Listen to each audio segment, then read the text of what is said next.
Welcome to Geekborn, and this is the first annual 12 Flicks of Christmas. And this is Monday, making it Movie Monday. Of course, we're going to be covering holiday movies. Catch us Saturday on Holiday Special Saturday, where we'll be covering holiday specials for the 12 Flicks of Christmas. And of course, like most of you, I grew up watching the first two Home Alone movies, every year at Christmas time. And I knew when Disney have to make their own kind of revival whenever they ended up getting the rights with the Fox buyout. I know that there have been countless sequels trying to cash in on this Home Alone franchise over the years, and I think the last one came out like 4 or 5 years ago, right before the Disney buyout started happening. But I think we need to take a look at what Disney can do with this franchise. So we open up on the house for sale with an open house going on, of course, and Kenan Thompson, beloved actor, is playing the realtor. We also see Ellie Kemper, from The Office. A lot of people know her from that. She is playing a character named Pam in the movie. We meet her husband, Jeff, and they are trying to sell the house. Max, he's the main kid of the movie, and him and his mom end up swinging by the house because the kid's gotta pee. Can't wait till he gets home. Max ends up meeting Jeff after using the restroom, and he sees them with a bunch of ugly porcelain dolls and kind of makes fun of him during the whole situation. He ends up getting in a fight with his mom. Max ends up getting in a fight with his mom because all of his cousins are in town for the holidays. And he's just not about it, kind of like the original movie. We then see his house, and it has a McAllister home security system in the front yard, implying that after Kevin's 2 times being left home alone, That's the name of the thing. he ended up creating his own security company. Max ends up making a wish, just like in the first Home Alone, that he wishes he was by himself. They end up getting pizza, just like the first Home Alone movie. It's not such a big thing like they make in the first Home Alone movie. I think they just kind of say it in the background to make a reference to the original. Then Max ends up going to the garage and he starts watching Looney Tunes in the back seat of the car. Now, I have no idea why he's watching Looney Tunes, a Warner Bros. Property, when he should be watching some Disney classic cartoonage in the back seat, but he keeps going on. Eventually, he ends up falling asleep. Jeff ends up thinking that, of course, Max stole the doll because, the doll's gone. He was talking to the kid about the dolls. So he goes through, he tries to talk to the family about it, but the mom already left because they were on separate flights. And the mom ended up leaving earlier, leaving the kid behind. The family that's there ends up thinking Jeff is just a delivery or the Uber driver, and the rest of the family forget Max in the car because they did not see him at all during the day. So one of the favorite visual gags ends up happening during this part of the movie, though, where Pam ends up texting her husband to ask him what he's doing. He claims that he's out getting milk, but right then, one of the kids goes through and opens the refrigerator door, and there are 14 containers of milk or milk-like products, like silk, almond milk, that kind of thing, right there in the door. Kind of funny. It also gets brought up later. It got a laugh out of me. It's probably not that funny, but whatever. The family ends up announcing the security code for the house in front of Jeff. Super bad. Like, not something you should be doing. Family ends up leaving, and Jeff tries to enter the house. Of course, Jeff gets anxious and ends up running off. This is around the same time that Max ends up waking up in the car garage, and he realizes that he's home alone. That's the name of the thing. Now, he ends up running around for a few minutes in a montage. He claims it was about an hour, having a good time because he's by himself. Pam decides that her and Jeff need to break into this house, though, after they realize that this doll's worth a lot of money. I can't go to jail, honey. I wouldn't last 30 seconds in Gen Pop. It's where fresh fish get got. Nobody here is getting got. And it can save them from having to sell their house. And apparently there's a blizzard going on, but it doesn't really play into the movie a lot, just kind of bickering between Jeff and his brother. They end up breaking into the house, but they use the wrong code, which sets off a silent alarm. Pam and Jeff end up talking about stealing the doll, but they don't talk about the doll specifically, so Max thinks that they're trying to sell him instead, calling the doll an ugly boy. The couple end up rushing out of the house, and a cop pulls up. It's Buzz McAllister, Kevin's older brother from the original movies, played by the same actor.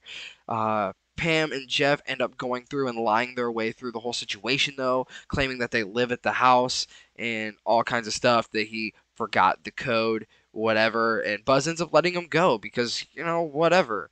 Max imagines that telling the cops that his mom left him home would probably end up her getting arrested, so he decides that that's not a good idea. The cops should probably stay out of the situation.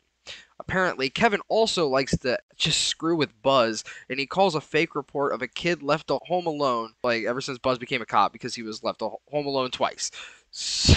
Just ridiculous. And of course, Buzz gets a call about the house that he was just at, claiming there was a kid home alone. He thinks that Kevin is the one doing the call, especially because there's a McAllister security system in the house, so he thinks the whole thing's fake. Max ends up going to the same church that Jeff and Pam happen to be at, and they see him, and they try to go to the house to take the doll while he's not home. They end up sneaking into the backyard, and Jeff climbs Pam. The dude climbs up his wife to try to get over this huge brick wall. He eventually makes it over, but Pam sees a gate in the wall, so she just goes over to the gate and just like, I'm going to go this way. They end up going into the house. It looks like they're going to enter the same time Max does. But it's the wrong house. They're actually next door, not at Max's house, but because they tried to go around the back.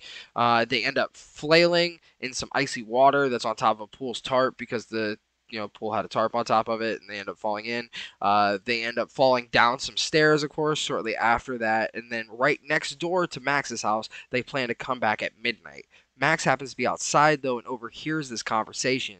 So this is when he decides to set up the booby traps. And we get a montage of him setting up the booby traps while Pam and Jeff are off doing their own thing, celebrating the holiday with their families. Because this is Christmas Eve night that they're planning on doing this. Like, they are robbing this kid's house for a doll that they think he's got. And mind you, at this point, they think the grandmother is living with them at the house, or is with Max at the house, because they saw an old lady with him at the church. I don't know why they're still trying to break in. They think that's the best option when they think somebody's home that they can go talk to, but whatever. Pam does try to stop him, though. Where they're during the carnage and whatever. Early on, Pam tries to stop to talk to him, but the way that they were talking makes Max think that they were trying to get him.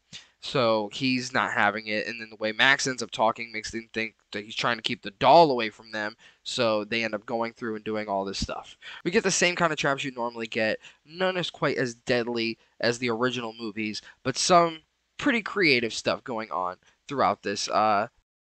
Nothing super notable except for the worst trap any thief has had to deal with in any single Home Alone movie, and that is a singular hallway full of Legos.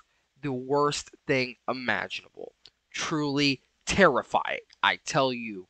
Especially because Pam actually just burnt her feet with one of the traps. So she's got burnt feet walking over Legos barefoot. Awful. Jim and Pam end up trying to talk to the kid again, but he won't listen, of course, because he thinks that they're trying to steal him. Now they're at a point where they refuse to leave without the doll because everything that they've been through, going through all these stupid traps, crazy traps that they had to go through. Shortly, though, they do finally end up stopping the carnage, holding Max at gunpoint long enough to talk to him. It turns out that he never took the doll in the first place. He explains that he's been left at home alone. That's the name of the thing. And the couple decide to take care of him until the mom gets home. The nephew of the couple that is staying at the house, the ones that ended up trying to steal the doll, the nephew found the doll at the house somewhere, and he tries to throw it down the steps. Jeff tries to get it, and he knocks it against the wall, and eventually Max ends up catching it at the last second. And then, of course, his mom shows up shortly after that. Pam and Jeff end up selling the doll, and they're able to keep their house. We see Max and his mom enter the house and see her shocked reaction when she sees the carnage that was left in the wake of the whole situation. We get a time jump, though, a year later, and they are all great friends now. Jeff and Pam also helped pay for repairs of the house with the money they got from selling the doll. All in all, honestly, I think this is a decent film. It's as much about Christmas as any other Home Alone movie, which means basically not about Christmas at all. She's just about making a bunch of adults go through some crazy booby traps that a child set up. very imaginative children they are. This is a great love letter to the originals. It's got some fun Easter eggs, a reference or two, and a cameo, mainly just Buzz from the original. But I think it's just enough to add a list of Home Alone movies you can watch every holiday season, you know, along with Home Alone 1 and Lost in New York, because we know those are the only two ones you're watching. Now remember, catch us Saturday for the Holiday Special Saturday, where I will be covering VeggieTales, the toy that saved Christmas. Remember, some of us are born geeky. You have a good one.